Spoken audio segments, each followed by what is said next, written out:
Today we're going to be making bubble wands. So in Schoology, I have added a new link here at the top of the page called the Noun Project. We're going to navigate to the Noun Project. What this is basically a bunch of clip art, however it's in a very specific file type that we can use for Tinkercad. The theme we're going to go with is outer space. We're actually going to be making these for early childhood.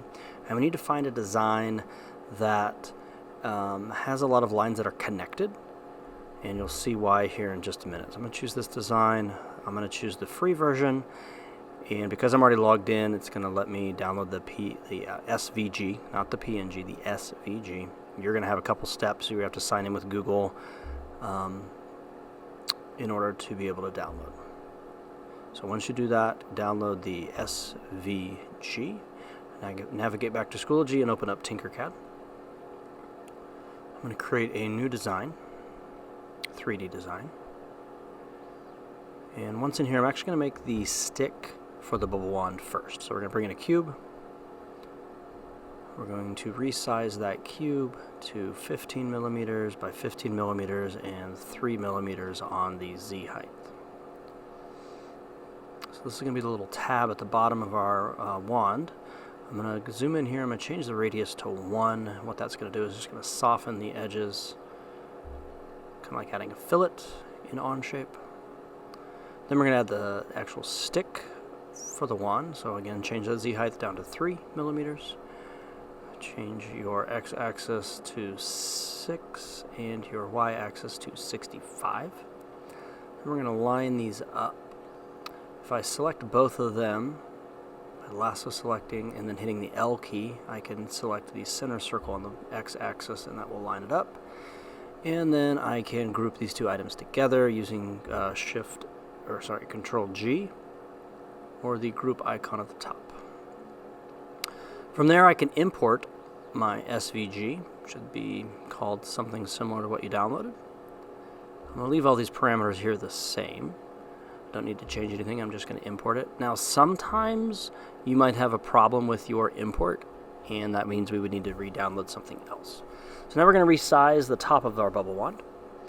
I'm going to change that Z height to 3, and the overall dimensions on this should be somewhere close to 50. However, if I just change one dimension, it's going to skew the item. So I'm going to hold down Shift and drag from this corner until I get something close to 50. From there, I can resize the Z height because that scaled all 3 dimensions when I held down Shift. So I'm going to change that Z height back to 3. I'm going to line these up using the L key. And then I want to adjust where the stick and the head of the bubble wand meet if necessary. So now these little islands over here, these are not connected to anything. So if I were to print this, those little islands would be left behind on the 3D printer.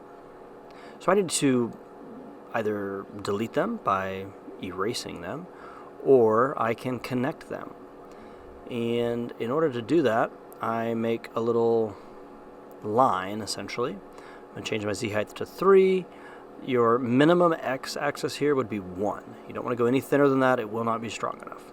And only adding 1 connection point would also not be sufficient. So I'm going to make this about 2 millimeters because I think that's going to fill in the gap. Let's drag this over. Now as I get close, you'll notice it's hard for me to put it exactly where I want it. So I'm going to change the scale on the bottom right to 0.1, and now I can have a lot more control over where I place this.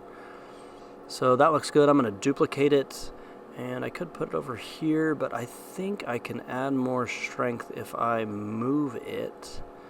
Let's put it kind of up here to the right. So I'm going to get the rotate, take that about 45 degrees, and put it up here in the middle. That will add a lot more strength. Again, zooming in to figure out if it's touching everything. Now from there, I'm going to duplicate and do the exact same thing on that right-hand side. So I'm going to hit that duplicate button, which is Apple D. And then I'm going to hit the mirror button up here in the top right, and adjust my scale. I'm holding down Shift while hitting the arrow key. That will jump it over considerably, and then I'm going to get it lined up perfectly where I want it. Alright, so again, I'm just adding those little supports. I'm going to select everything. I'm going to group it. Everything changes to the solid color. And at this point, I want to make sure everything's connected. I think that'll be strong enough. So from here, I'm going to add a name. I'm going to put my name and a bubble wand. And then the top right corner, we're going to hit that export button. And this is where you got to be a little careful. When you hit this export button, you have some options here. You can export everything that's in the design. Since I only have one thing because I grouped it all together, I'm not going to have individual items. But if not everything was grouped, I would want to make sure I'm selecting everything that I want to export. So once I have that STL file, I can submit that to Schoology. So you're going to go ahead and design your own bubble wand.